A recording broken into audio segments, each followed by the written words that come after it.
සාරියක් හරි ඔසරියක් හරි තනියම ඩිසයින් කරලා හදාගන්න විදිහ කියලා දෙන්න හදන්නේ. මුලින්ම මං ඔසරියක් ඩිසයින් කරන විදිහ කියලා දෙන්නම්.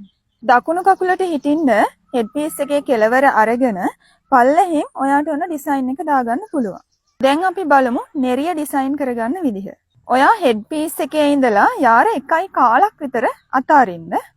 ඊට පස්සේ මේ උඩ බෝඩරේ කන පිට පැත්තේ යාර 1.5ක් විතර ඔයාට ඕන ඩිසයින් එක ඔයා දාගන්න.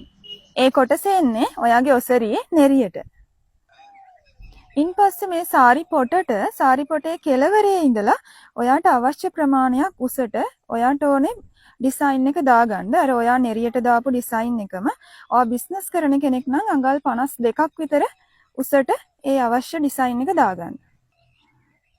ඔසරි පොට ඔයා ඩිසයින් කරනකොට ඔසරියේ නෙරියට ඔයා දාපු බෝඩර් එකේම හොඳ පැත්තට තමයි ඩිසයින් එක දාගන්න ඕනේ.